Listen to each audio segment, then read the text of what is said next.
seperti kita CCTV gitu. Jadi CCTV ini berfungsi untuk mengambil gambar sel yang kita ambil. Jadi benar-benar kayak CCTV, kita masang CCTV misalnya di kolom di sel C3, maka dia akan merekam aktivitas apa saja yang ada di sel C3 tersebut.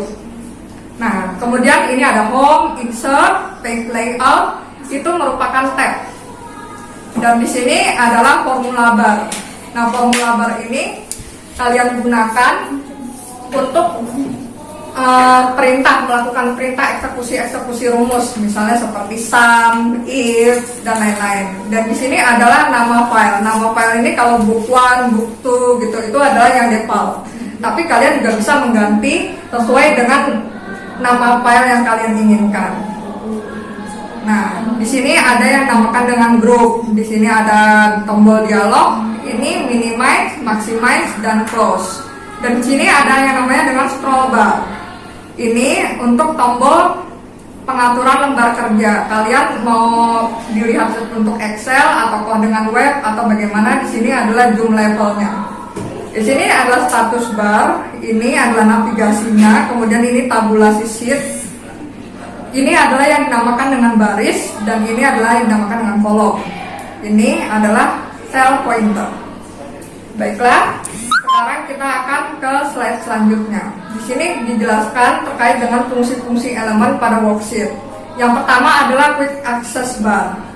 Nah, quick access bar ini itu fungsinya untuk apa sih? Yaitu berisi tombol atau icon untuk mengolah data.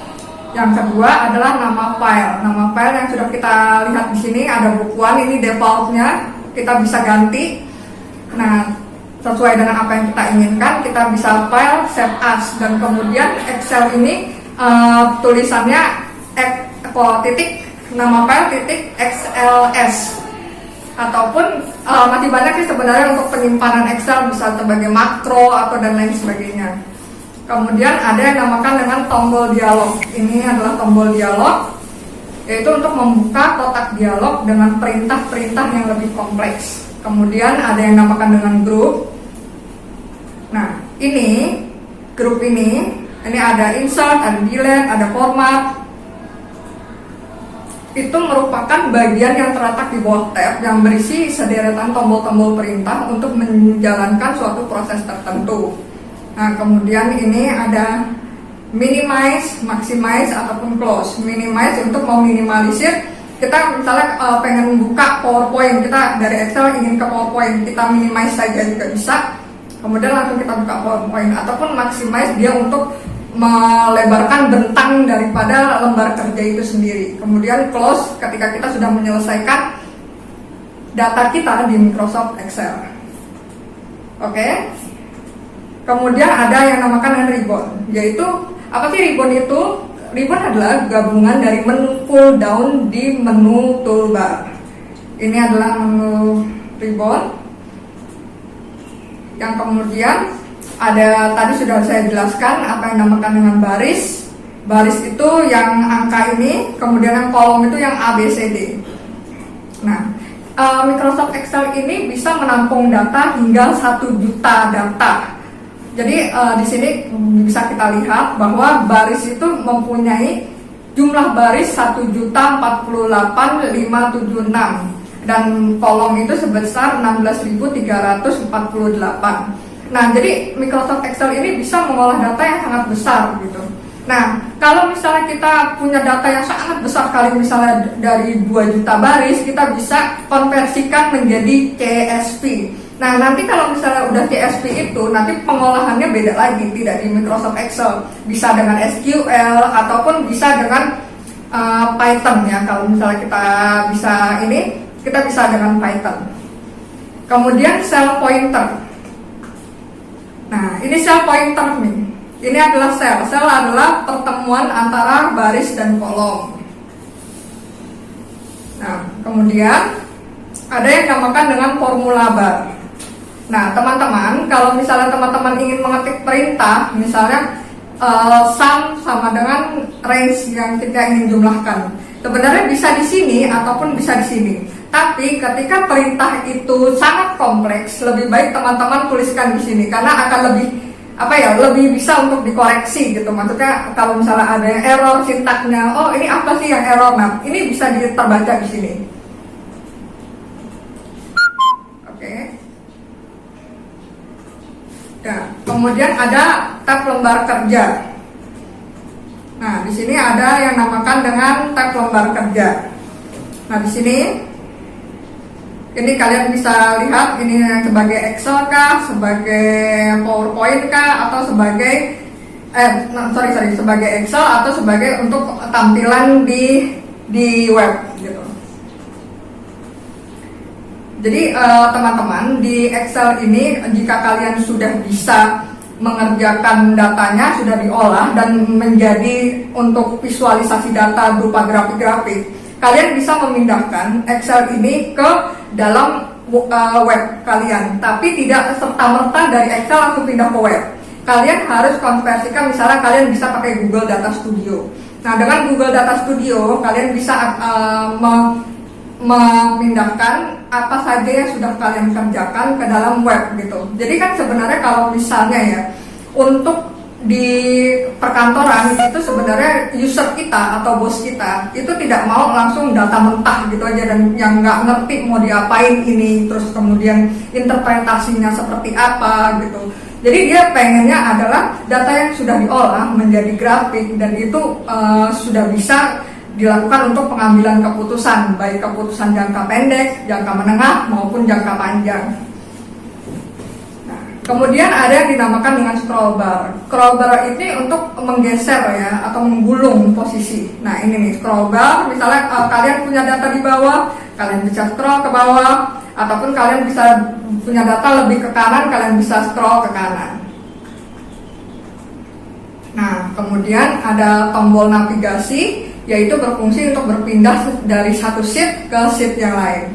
Nah, nanti kalau misalnya di sini sheet ini berisi terkait dengan master data. Misalnya kalian pengen mempivot data gitu.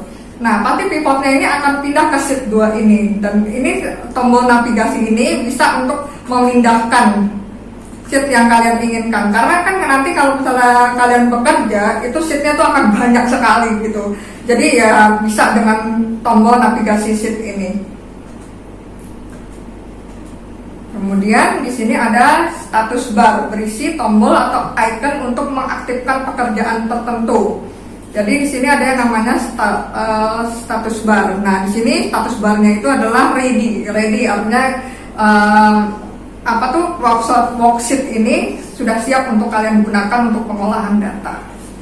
Nah, kemudian ada tombol pengatur tampilan kerja, kemudian ada zoom level. Nah, kalian sudah familiar dengan zoom level ini ya.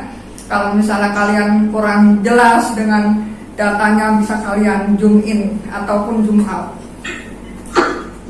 Oke, sampai sini dulu kita fungsi elemennya. Ada yang ingin ditanyakan sebelum ke slide selanjutnya?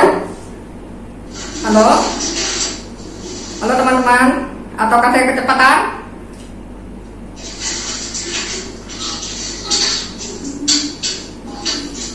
Jika tidak ada pertanyaan, saya akan ke slide selanjutnya. Halo? Halo teman-teman, saya kecepatan tidak untuk pengenalan worksheet-nya? Ataukah sudah pada ngerti? Kalau misalnya, kenapa? Paham. Oke, baik. Saya akan ke slide selanjutnya ya. Jika ada yang tidak paham, bisa interupsi. Baik. Sekarang kita akan ke slide selanjutnya, yaitu pengenalan worksheet. Worksheet itu seperti saya contohkan, ini adalah yang dinamakan dengan worksheet. Keseluruhan ini dinamakan dengan worksheet. Kemudian ada yang dinamakan dengan cell. Apa itu cell? Cell ini adalah perpotongan baris dan kolom. Kemudian ada yang dinamakan dengan range. Kalian harus paham di sini apa yang dinamakan dengan worksheet, cell, dan range, karena nanti untuk mengolah data tersebut gitu. Jadi kalau misalnya ini cell, range itu adalah ini, misalnya A1 sampai H1 gitu. Itu adalah range. Nah, nanti range ini banyak digunakan untuk fungsi-fungsi seperti fungsi matematika, fungsi statistika, dan seperti itu. Oke. Dan kemudian yang selanjutnya, kalian harus tahu tipe-tipe data di dalam Microsoft Excel. Di dalam Microsoft Excel kita punya dua tipe data. Yang pertama adalah string, yang kedua adalah value. String ini adalah data yang tidak bisa diolah secara matematika. Dia berupa alfabet ataupun kombinasi antara alfabet dan numerik.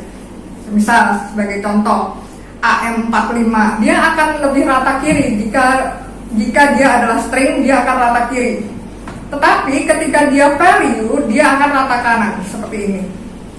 Nah, kalau misalnya dia rata kanan, dia bisa diolah secara matematis, dan data ini berupa numerik, bisa diolah secara matematis. Jadi kalau misalnya kalian ada data seperti ini contohnya, dia rata kiri, maka dia tidak akan bisa diolah secara matematis. Mau kalian masukkan fungsi apapun, seperti satu fungsi statistik ataupun fungsi matematika, itu tidak akan bisa diolah. Tetapi kalau misalnya dia value seperti ini, dia sudah rata kanan seperti ini, dia bisa untuk diolah secara matematis. Oke? Sudah mengerti? Halo? Oke, baik. Baik, ya, kita lanjutkan. Ya. Kita akan ke pengenalan fungsi matematika sederhana di dalam Microsoft Excel.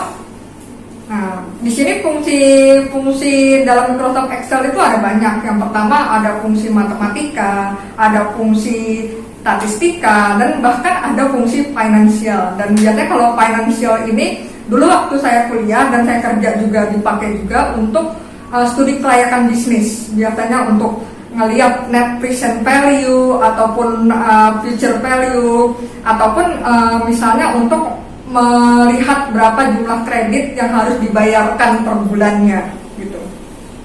Nah, kita coba ya, kita cek it out dulu untuk yang fungsi matematika. Baik, kalian pasti sudah familiar ya dengan fungsi matematika ini. Jadi fungsi matematika yaitu berhubungan dengan perhitungan matematika. Yang sering kalian gunakan adalah yang pertama sum. Sum adalah untuk mencari jumlah data dalam range. Kemudian ada plus, ada minus, kemudian ada kali, ada bagi. Nah, plus itu untuk menambahkan value 2 sel atau lebih yang terpilih, atau dikurang mengurangi value 2 sel atau lebih yang terpilih, atau dikali mengalihkan value 2 sel atau lebih yang dipilih, atau dibagi membagi 2 sel atau lebih yang terpilih. Oke, ini contohnya ya, kita coba. Baik, misalnya kita punya data penjualan, misalnya Januari, Februari, Maret, April. Di sini ada misalnya kipas angin, mesin cuci,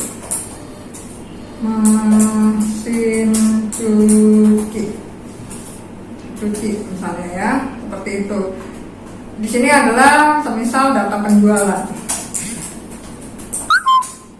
Misalnya kipas angin bulan Januari terjual 10, bulan Februari terjual 15, bulan Maret 16, bulan April 20.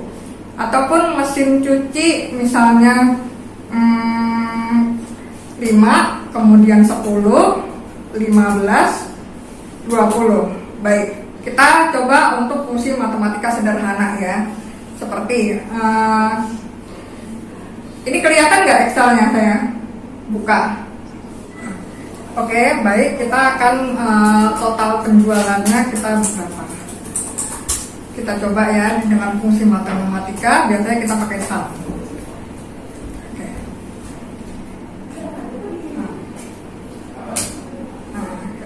Di sini kipas angin total penjualannya adalah 61. Kemudian di sini misalnya harga jual sama dengan misalnya di sini kipas angin adalah 200.000. Di sini mesin cuci misalnya 800.000. Nah, kalian bisa tambahkan seperti ini. Nah, kita akan total penjualan. Kita akan mengetahui total penjualan. Kita lihat, kita mau tahu total penjualan kipas angin ini berapa.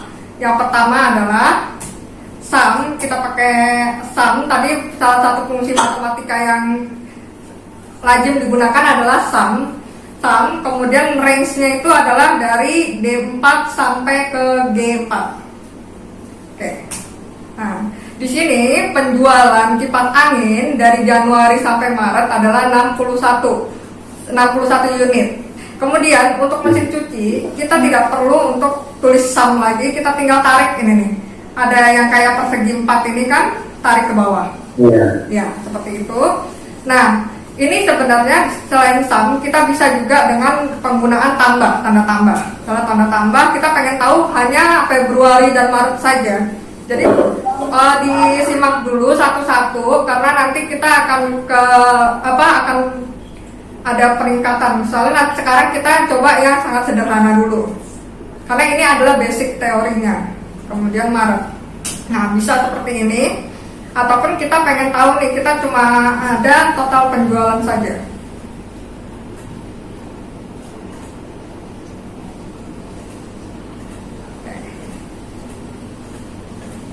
Ya, kita hanya punya misalnya total penjualan saja, kita tidak tahu yang periode Aprilnya berapa, misal. Oke, kita bisa di sini sama dengan kurang. Nah, operasi matematika juga kita harus tahu ya. Kita kan tahu ya waktu kita zaman SD adalah bagaimana pengalian atau pengoperasian matematika, misalnya kali, bagi, tambah, kurang. Ketika kali bertemu dengan tambah, apa dulu yang harus kita operasikan, gitu. Jadi tanda kurung buka dan kurung tutup ini juga sangat dibutuhkan dalam Excel agar kita juga tidak salah gitu dalam menginterpretasikannya, karena akan berbeda dengan 5, 6 dikurang 3 tambah 2. Dengan 6 dikurang 3 ditambah 2. Nah, itu hasilnya akan beda kan? Nah, seperti itu. Jadi di sini rumus matematika yang sudah kita pelajari dulu waktu kita SMP ataupun SD itu akan tergunakan untuk logikanya, karena dasar logika dari Excel itu adalah seperti itu. Oke, baik teman-teman. Kita lanjut ya. Nah, di sini kita sudah tahu nih perhitungan matematika itu ada apa aja fungsinya, yaitu sum, plus, minus, kali, dan bagi. Kemudian kita akan ke fungsi statistika. Nah, ini adalah fungsi statistika. Nah, fungsi ini digunakan yang berhubungan dengan statistika. Umumnya untuk statistik deskriptif. Dalam dunia kerja, kita membutuhkan fungsi statistika ini. Semisal user kita atau bos kita pengen tahu nih, berapa rata-rata penjualan pada bulan misalnya April, atau berapa rata-rata penjualan pada bulan Maret. Nah, kita nggak perlu lagi untuk susah-susah, aduh nih bagaimana nih. Nah, kita dengan fungsi statistika ini kita bisa cepat gitu. Karena sekarang namanya zaman itu volatil, user kita menuntut kita untuk cepat memberikan data, memberikan ini. Ataupun kalau misalnya kita lagi manajemen rapat, komite meeting misal, pasti kan bos kita akan meminta kita berapa penjualan pada bulan ini, berapa premi pada ini. Misalnya kalau dalam rentang 1 tahun, bos kita pengen tahu di bulan apa penjualan paling tinggi, ataupun di bulan apa penjualan paling rendah gitu. Nah, di sini fungsi statistika yang biasa digunakan yaitu ada average, maksimum, minimum, dan count. Nah, di sini kalian kalau misalnya yang sudah pernah bikin skripsi itu biasanya di situ ada yang dinamakan dengan statistik deskriptif. Dan statistik deskriptif ini diolah dengan SPSS ataupun Stata ataupun SAS gitu. Karena misalnya kita beda-beda nih kebutuhannya gitu. Kalau misalnya di sosial ekonomi biasanya dia pakai pengolahan datanya pakai SPSS ataupun Stata. Tapi kalau misalnya ilmu-ilmu eksak seperti saya pernah untuk mengambil sains, itu biasanya mereka menggunakan SAS. Karena di SAS itu nanti akan ada yang dinamakan dengan rancangan percobaan, dan rancangan percobaan satu dengan yang lainnya itu pasti akan berbeda gitu. Itulah kenapa untuk ilmu-ilmu eksak seperti ilmu murni gitu, atau seperti biologi ataupun pertanian ataupun teknologi pangan itu menggunakan SAS. Oke? Nah, di sini kita akan coba ke Microsoft Excel-nya. Ya, seperti ini ya. Kita mau tahu ini berapa rata-rata penjualan dari kipas angin pada bulan Januari sampai April.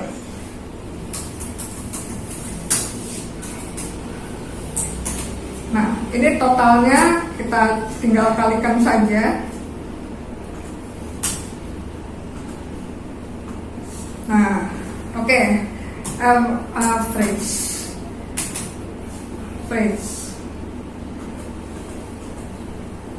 Nah, kita tinggal range-nya berapa. Nah, oke.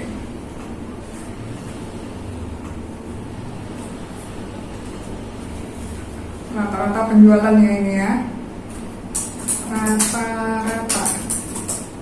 Oke, siap. Nah, jadi penjualan kipas angin dari bulan Januari sampai April yaitu sekitar 15,25 unit.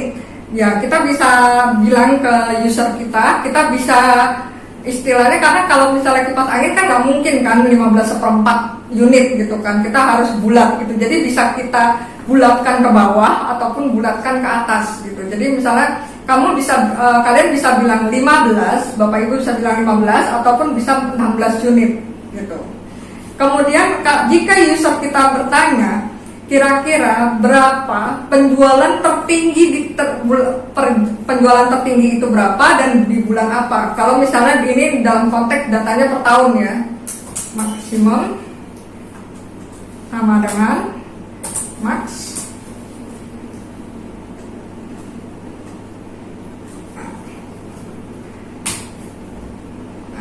Kita bisa lihat penjualan tertinggi adalah 20 unit di bulan April.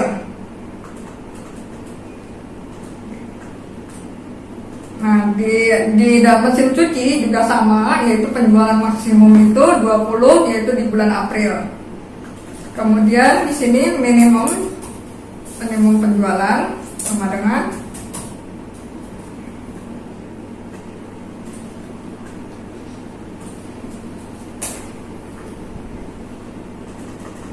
minimum penjualan adalah 10 unit di kipas angin dan 5 unit di mesin cuci.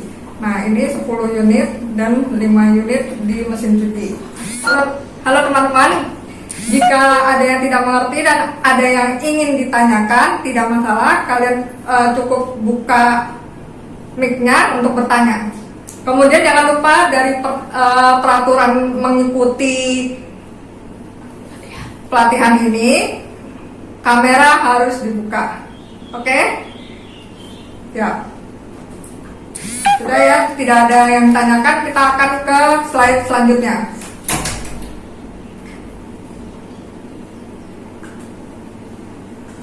Nah, slide selanjutnya. Oke. Nah, di sini kita akan mengenal fitur Microsoft Excel dalam laporan keuangan. Nah, biasanya kalau misalnya kita mau lebih canggih lagi, kita bisa menggunakan bantuan Google Data Studio. Nah, karena kita banyak yang work from home dan kita tuh juga jauh-jauhan dengan user kita atau dengan bos kita, dan bos kita kadang-kadang minta data yang cepat gitu, dan bos kita ingin juga mengawasi kita juga bisa menggunakan Google Data Studio. Kita bisa masukkan Excel kita ini ke dalam email kita, dan di situ ada drive itu kita upload email kita di situ, Excel kita di situ, lembar kerja kita di situ, dan kita bisa tambahkan user kita atau bos kita untuk bisa can edit seperti itu ya teman-teman ya. Jadinya user teman-teman bisa mengawasi pekerjaan teman-teman juga gitu. Nah, kita akan masuk ke dalam pengenalan fitur Microsoft Excel dalam laporan keuangan. Microsoft Excel juga memiliki yang dinamakan dengan fungsi finansial. Fungsi ini dapat membantu perhitungan bisnis yang umum. Misalnya menghitung nilai bersih saat ini yang akan datang tanpa harus membuat rumus panjang dan rumit. Nah, salah satu fungsi finansial adalah fungsi finansial membantu perhitungan bisnis yang umum. Misalnya menghitung nilai bersih saat ini yang akan datang tanpa harus membuat rumus yang panjang. Nah, fungsi finansial ini biasanya dipakai untuk studi kelayakan bisnis seperti present value, PMT. PMT itu untuk menghitung jumlah kredit yang harus dibayarkan per bulan. Biasanya ini berguna sekali untuk bisnis analis, yang kemudian ada yang dinamakan dengan future value.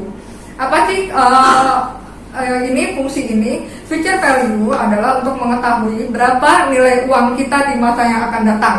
Nah, di sini agak akan lebih rumit karena kita akan memberikan apa yang dinamakan dengan compounding factor. Misalnya, seperti contoh, kita punya uang 2 juta saat ini. Nah, berapa sih nilai uang kita 5 tahun yang akan datang gitu. Pasti uang dengan nilai 2 juta tahun 2020 akan berbeda dengan nilai 2 juta pada tahun 2025. Nah, dengan fungsi future value ini kita bisa mengetahui berapa nilai uang kita 25 tahun yang akan datang.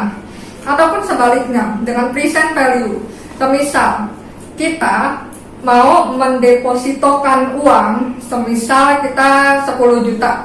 Saya pengen tahu uang 10 juta di tahun 2025 itu harganya seperti apa, nilainya tuh seperti apa di tahun 2020 ini. Jadi gini deh, sebagai contoh biar kita ilustrasinya tuh lebih gampang, semisal gini. Teman-teman membeli sebuah misalnya buku. Sekarang harga buku berapa sih? Sekitar satu box itu sekitar 50.000 gitu. Jadi tahun 2020 satu box buku itu harganya 50.000. Tapi ketika kita beli buku tersebut di tahun 2020, mungkin nilai buku itu tidak sama dengan 50.000. Let's say misalnya 30.000. Jadi dengan kata lain, satu box buku 30.000, nilai uang 30.000 di tahun 2020 itu sama dengan nilai uang pada tahun 50.000 pada tahun 2020. Nah, kenapa bisa terjadi seperti ini? Karena kita ada yang dinamakan dengan inflasi atau dan lain sebagainya. Ada faktor eksternal lainnya yang membuat nilai uang itu time value of money gitu. Jadi nilai waktu terhadap uang gitu. Jadi tidak akan sama nilainya 30.000 pada 50.000 pada tahun 2010 dengan 50.000 pada tahun 2020. Sebagai contoh kan misalnya kita sekarang jadi mahal. Nah, ilustrasinya adalah seperti itu. Jadi nilai uang itu tidak bisa statis tapi dia dinamis. Seperti itu. Inilah konsep dari present value ataupun future value. Ada yang ingin ditanyakan teman-teman? Ataukah masih bingung? Masih bingung dengan nilai uang? Paham, Bu. Oke, saya mau tanya kepada Mas Andri Kanuri. Mas Andri Kanuri, apakah sudah paham? Halo Mas Andri.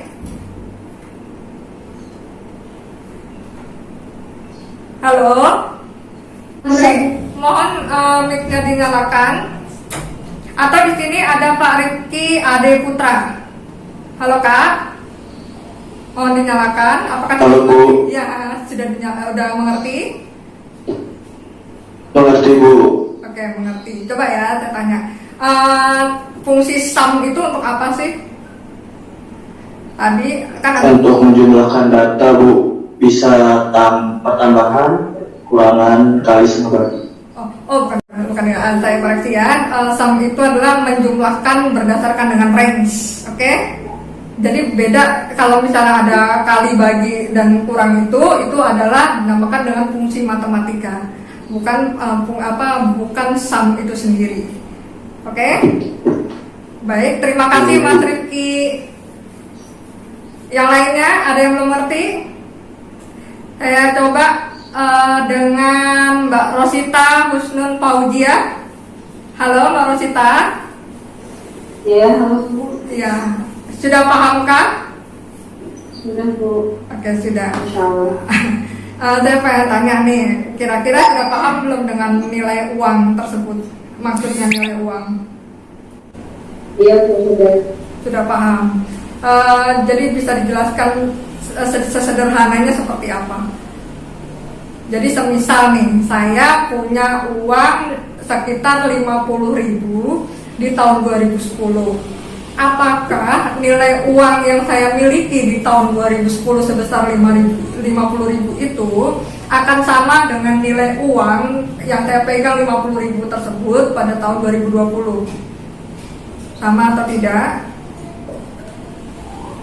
Tidak sama Bu. Tidak sama. Oke. Kenapa tidak sama? Karena uang di masa lalu dengan yang masa akan datang, hasil nilainya akan berbeda. Oke, berbeda. Ya, terima kasih Mbak Rosita penjelasannya. Ya, seperti yang Mbak Rosita bilang ya teman-teman, bahwa nilai uang di masa lalu dan di masa yang akan datang akan berbeda. Jadi kalau misalnya kita lebih sederhananya lagi, 50.000 pada tahun 2020 kita misalnya bisa membeli 10 seblak misalnya, 10 seblak ya. Tapi di tahun 2020 nilai 50.000 itu hanya bisa membeli 5 seblak. Nah, itu adalah ilustrasi dari perbedaan nilai uang terhadap waktu. Kemudian kita akan masuk ke dalam PMT ini. Nah, fungsi PMT ini adalah untuk kita pengen tahu nih, kita misalnya mengambil kredit gitu. Kita mengambil kredit, misalnya saya mengambil kredit sekitar 10 juta gitu. 10 juta dengan bunga 6% per tahun, berapakah yang harus saya bayarkan per bulan? Nah, ini bisa diketahui dengan fungsi PMT ini. Tidak mengerti teman-teman? Halo? Ada yang ditanyakan? Belum. Oke. Belum mengerti Bu. Hah? Kenapa? Ada yang tidak mengerti? Bisa berbicara? Silakan aktifkan mic-nya. Saya Bu. Ya, dengan siapa? Masih kurang paham. Dengan Mbak Eci ya? Iya. Oke. Yang belum paham yang mana Mbak Eci? Halo. Ya, bagaimana? Apa yang belum paham? Tadi masih kurang paham yang soal kredit itu Bu. Oh, yang kredit, yang PMT ini.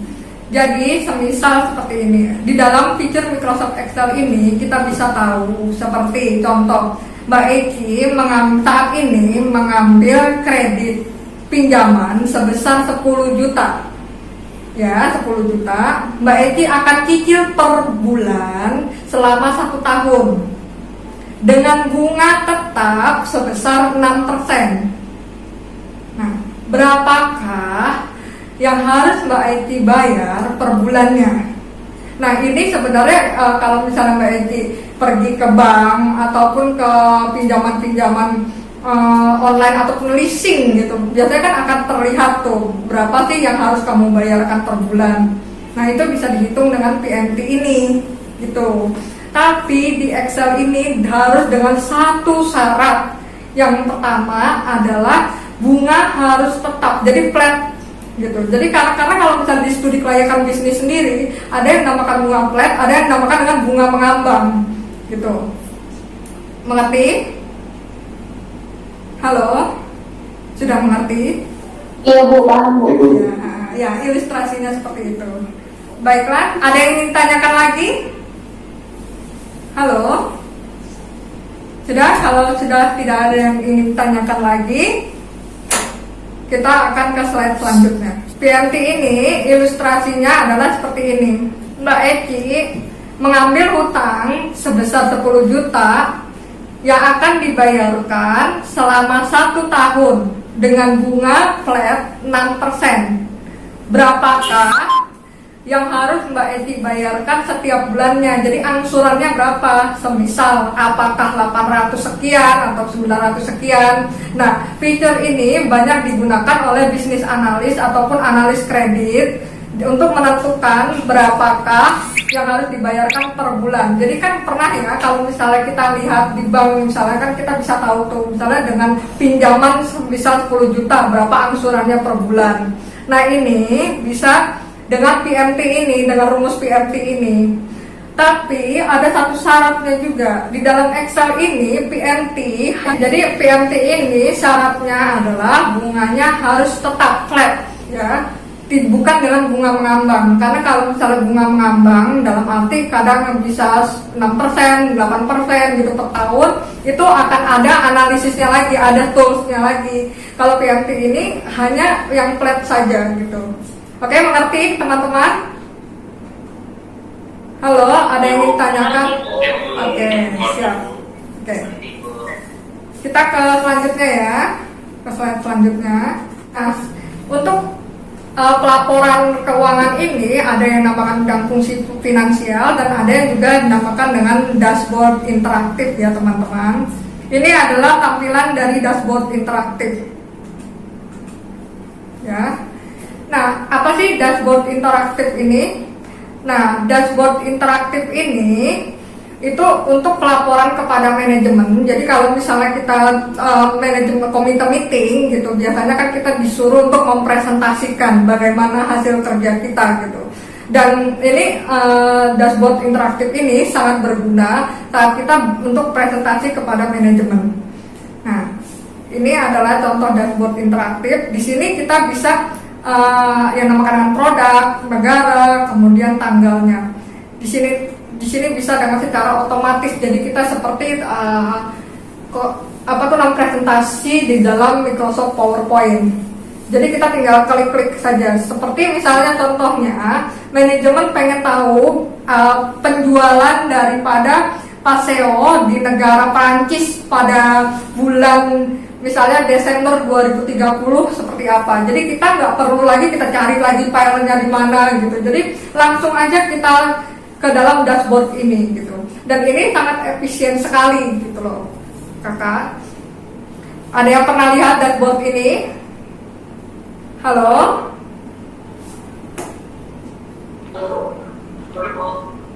Ada yang ingin ditanyakan? Halo, kakak-kakak.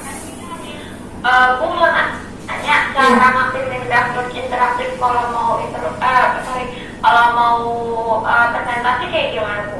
Ini kita hanya tinggal buka Excel saja. Jadi nanti kita akan membuka jika ada yang berminat untuk belajar tentang dashboard interaktif ini pelatihannya. Jadi nanti kita tinggal ini sebenarnya adalah dari pivot table gitu. Pivot table data-data besar kita pivot berdasarkan dengan variabel-variabel yang kita inginkan.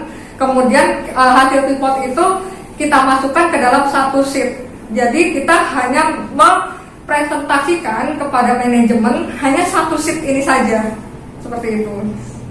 Jadi nanti hanya pakai pivot aja. Jadi ini agak gampang sekali kok nanti. Nanti akan ada pelajaran tersendirinya. Oke? Sudah jelas Mbak Eci? Oke, baik. Kita lanjut ya. Oke, baik. Kita akan praktek pembuatan tabel dan fungsi matematika sederhana. Teman-teman bisa gunakan Excel-nya, buka laptopnya, kemudian gunakan Excel-nya. Oke? Kita ke Excel saja ya.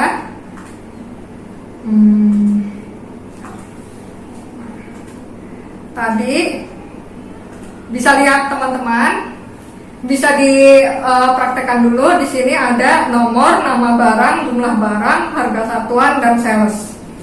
Kita coba ya. Oke. Apakah Microsoft Excel saya dan PowerPoint saya terlihat? Sudah terlihat ya teman-teman ya? Oke, terlihat. Bisa kalian praktekkan juga dengan Microsoft Excel kalian. Oke.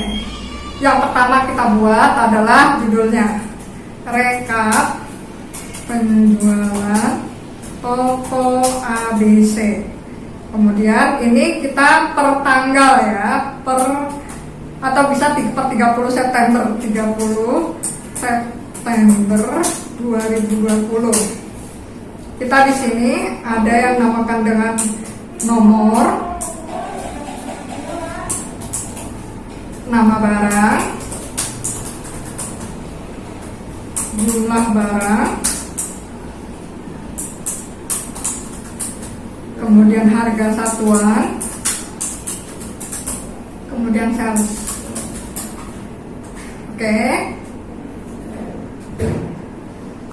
Baik teman-teman, kita yang pertama adalah teman-teman bisa juga buka Excel-nya, kemudian kita akan coba praktek sama-sama. Dan jika teman-teman ada kesulitan, bisa didiskusikan di sini. Kita praktek dengan fungsi matematika sederhana saja. Apakah kecepatan? Ada yang ingin mengikuti juga membuka Excel-nya?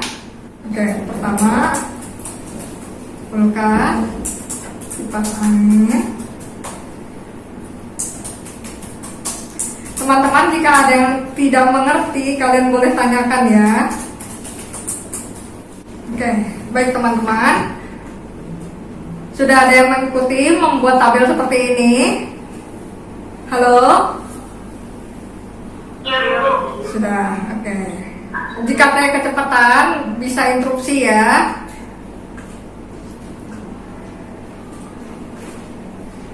Baik. Ini kita bisa custom di sini dengan tanggal. Tanggal bisa long date ataupun short date. Nah, oke. Ini bisa kita gunakan dengan fungsi counting. Nah, pasti ada kalian yang bertanya, ini kenapa ada RP di depannya, tapi masih bisa diolah? Dia dibaca sebagai data value, bukan data string. Ada yang bisa menjawab? Halo, bisa mendengar suara saya? Gimana ya Bu? Bisa diulangi? Iya, bisa. Nah, tadi ini kan tidak ada rupiahnya, tetapi di sini sekarang sudah ada rupiahnya. Kenapa? Di sini bentuk datanya bukan data string, tapi data value, sehingga data ini bisa diolah. Ada yang bisa menjawab? Soalnya nilai, soal tulisan artikelnya nggak ditulis secara manual, Bu. Ya, betul. Dengan siapa? Dengan Ibu Desiola ya? Desiola. Ya, baik. Betul sekali apa yang dibilang oleh Bu Desiola, bahwa ini tidak ditulis secara manual. Jadi ini dibaca sebagai value, dan ini bisa diolah secara matematis. Oke, sekarang kita akan membuat tabelnya terlebih dahulu. Kita daripada kita mengoperasikan nilai penjualannya, lebih baik kita buat tabelnya dulu. Karena kalau kita sudah membuat tabel, itu akan memudahkan kita. Jadi kita nggak perlu menginput rumus ataupun mendrag satu-satu yang nantinya akan berpotensi error. Seperti contoh ini ya. Oke, kita coba dulu. Kita ini di konsisten. Ingat ya teman-teman, ketika kerja, user kita atau bos kita lebih senang melihat sesuatu yang konsisten gitu. Apalagi kalau misalnya bos itu adalah orang bule gitu. Nah, dia nggak suka banget kalau misalnya kita nggak konsisten dalam menulis sesuatu. Jadi maksudnya adalah kita harus sama, misalnya Times New Roman, dan kita harus tahu nih jadi judul, subjudul 2 itu kita harus ada ukurannya masing-masing, dan itu akan enak dilihat gitu. Dan pasti bos kita tuh akan senang yang seperti itu, karena konsepnya ketika kita bekerja, kita harus bisa memberikan sesuatu kepada user kita beyond expectation-nya. Jadi melebihi dari apa yang dia minta gitu, dan melebihi dari apa yang dia ekspektasikan gitu. Jadi semakin kita tuh bekerja dengan baik, semakin kita istilahnya melebihi daripada apa yang dia minta, skill kita juga akan bertambah seperti itu.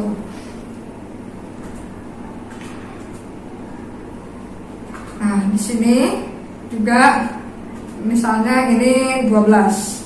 Karena ini adalah subjudul dan ini kita 11 saja. Nah, kita rapikan dulu.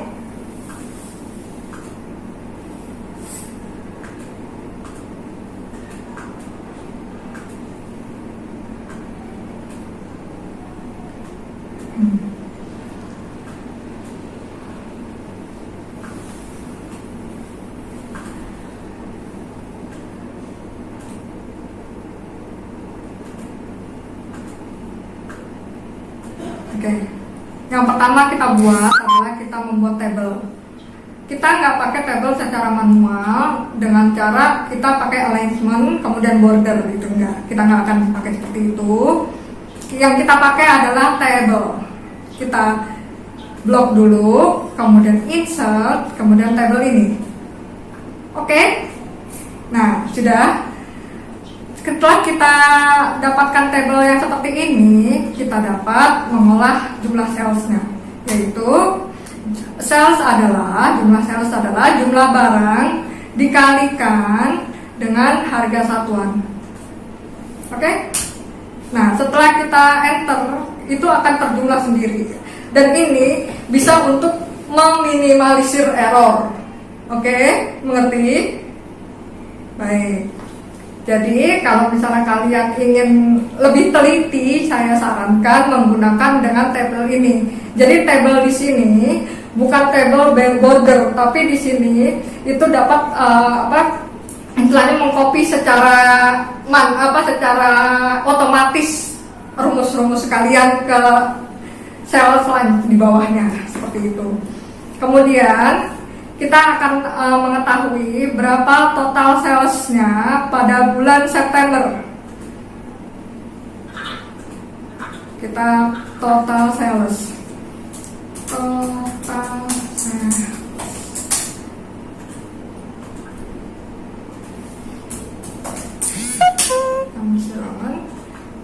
Ini sama dengan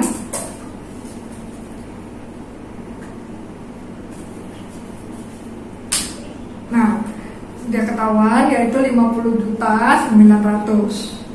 Nah, ini bisa kita baru setelah ini bisa kita hilangkan form selectnya dengan Ctrl Shift L.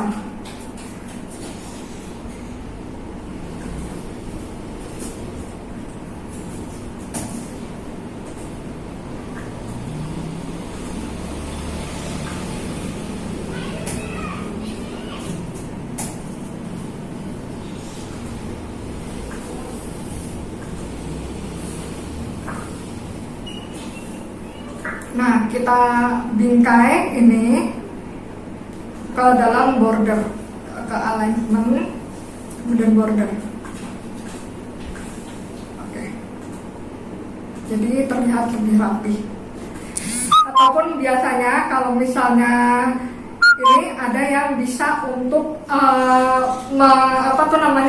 menjadikan dia kata-kata seperti 50 itu bisa ada ini lagi. Kita harus gunakan add-in kita bilang terbilang gitu. Jadi nanti bisa untuk membaca ini yang 50 juta ini menjadi terbilangnya seperti apa. Oke teman-teman, ada yang ingin ditanyakan atau ada yang ketinggalan? Halo? Ada yang ingin bertanya? Bisa di-zoom ke Bu, kekecilan Bu. Oke, baik. Bisa di-zoom, bisa. Sudah terlihat? Apakah ingin diulangi lagi?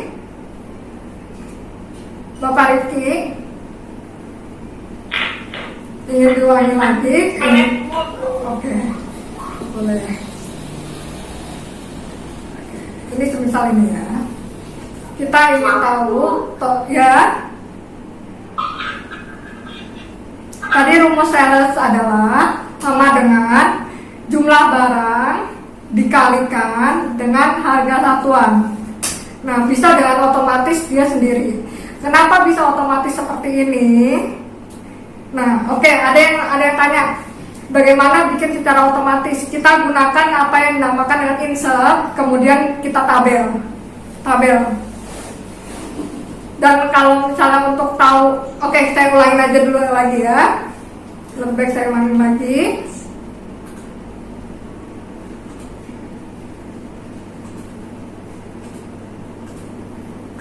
Oke, kita di sini tadi ada nomor, nama barang. Kita ulangin ya, biar lebih mengerti.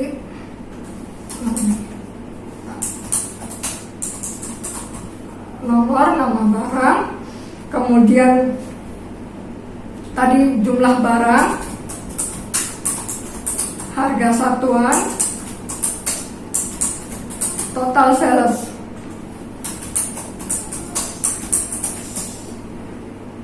Yang pertama, nah ini bisa kalian drag.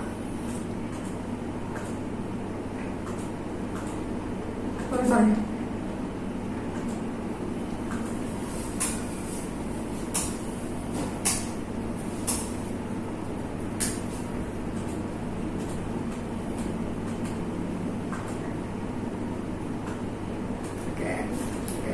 Nama kulkas. Yang kedua adalah kipas angin, mesin cuci, kipas angin, mesin cuci,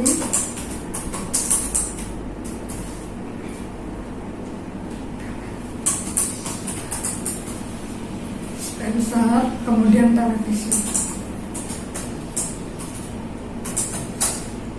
Nah, di sini jumlah barangnya 12, 10, 5, 2, kemudian 5. Nah, harga satuannya di sini 2 juta, 2, 3, 4, 5, 6. Kemudian di sini 500, 2, 3, 4, 5, 6. Kemudian di sini 800. Kemudian di sini 200. Bisa di sini 3.500.000. Oke. Nah, tadi ada yang bertanya bagaimana cara menambahkan rupiahnya. Yang pertama adalah sorot range-nya yang akan kita tambahkan rupiahnya. Di sini kan ada tulisan general nih. Kita gunakan adalah pakai dengan accounting. Nah, itu akan menambah sendiri rupiah ini. Sudah terjawab. Oke, kemudian kita pengen tahu sampai sini. Oke, baik. Jangan lupa kita harus konsisten. Ini adalah Times New Roman. Baik.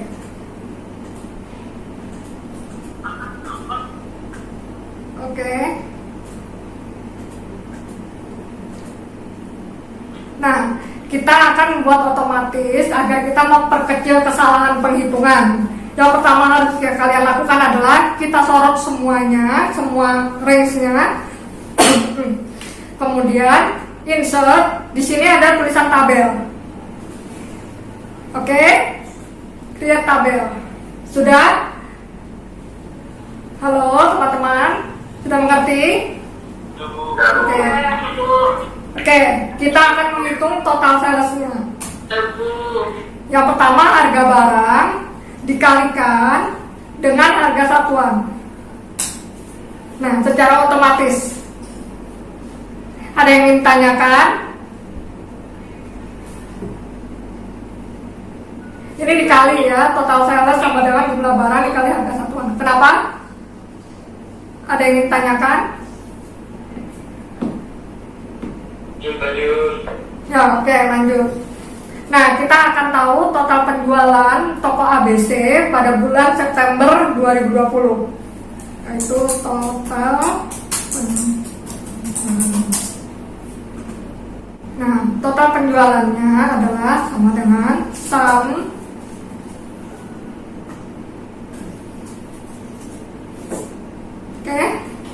Ada yang ingin tanyakan?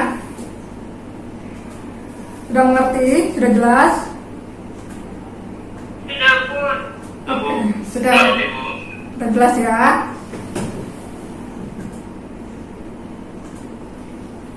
Baik.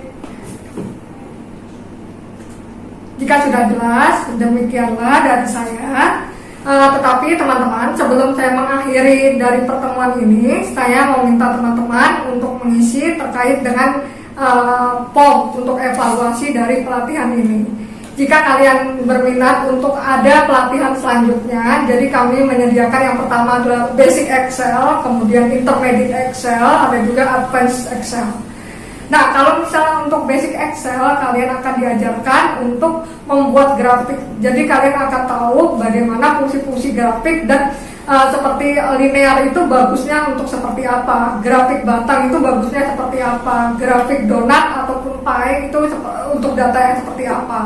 Kemudian untuk Intermediate Excel, kalian bisa dapatkan itu adalah untuk pivot table yang pertama, terus kemudian ada fungsi if, ada fungsi lookup, ada fungsi VLOOKUP. Kemudian untuk yang advance, kalian akan bisa membuat dashboard interaktif seperti ini. Ya. Nah, ini adalah contoh dashboard interaktif. Dashboard interaktif ini berguna untuk mempresentasikan hasil kerja kalian kepada manajemen. Jadi kalian tidak perlu lagi mencari Excel-nya, filenya di mana. Jadi langsung dikumpulkan seperti ini, dan kalian tidak usah mengolah lagi datanya di Excel kalian gitu. Jadi kalian hanya membutuhkan satu worksheet saja. Oke? Sebelumnya saya mohon untuk teman-teman untuk mengisi daripada form tersebut. Baik teman-teman, di situ saya sudah share terkait dengan form, mohon diisi untuk evaluasi bagaimana terkait dengan pelatihan hari ini dan apa saja yang ingin kalian ketahui lebih lanjut terkait dengan pelatihan Microsoft Excel ini. Nanti bisa minta record Zoom-nya, nggak? Iya, boleh nanti Oh ya, boleh nanti ke pihak Diksi akan send. Ya, baik. Nanti akan ke pihak Diksi ya. Mohon teman-teman untuk mengisi formnya untuk perbaikan dari pelatihan ini. Dan jika teman-teman di situ kalian bisa untuk istilahnya menyampaikan aspirasi apa saja yang kurang di dalam pelatihan ini. Dan jika kalian ingin seperti ada Basic Excel, Intermediate Excel ataupun Advanced Excel, apa saja yang ingin kalian buat pelatihan. Seperti contoh, kalian ingin memasukkan data kalian ini ke dalam web, bagaimana caranya? Ataupun kalian ingin membuat dashboard interaktif. Baiklah, saya akan serahkan ke Bapak Rudi. Silakan Bapak Rudi. Gimana pelatihannya? Apakah cukup menambah wawasan kalian? Lumayan. Baik. Nah, bagi teman-teman, nanti kita tetap akan mengadakan juga sesi yang berikutnya, seri yang berikutnya tentang pendalaman Excel, khususnya yang digunakan nanti di perkantoran untuk mempermudahkan kalian di dunia kerja. Jadi nanti kalau misalnya ada pertanyaan, silahkan Anda tanya pertanyaan seputar Excel di telepon kita 0858 833 833. Jadi itu mempermudahkan kita nanti untuk berkomunikasi satu sama lain. Baiklah, kalau tidak ada pertanyaan, saya tutup sampai di sini. Terima kasih sudah berpartisipasi. Tetap follow IG Diksi, nanti akan banyak pelatihan-pelatihan yang bersifat gratis selama masa PBB ini. Kita manfaatkan waktu kita ya sebaik-baiknya, jangan kita buang sedikit pun waktu kita untuk masa depan kita. Terima kasih, sampai bertemu kembali. Silahkan ditutup. Silahkan. Ya. Baiklah teman-teman, untuk pelatihan kita hari ini cukup sekian. Dan kalau misalnya untuk tadi record Zoom, nanti silahkan nanti kami akan kirim ke teman-teman. Bagaimana? Ya, dan untuk sesi kedua seperti kata Bapak Rudi, nanti ada tahap selanjutnya akan kita atur. Dan untuk hari ini, terima kasih teman-teman untuk partisipasinya dan sehat selalu ya. Terima kasih teman-teman. Baik, kami tutup ya.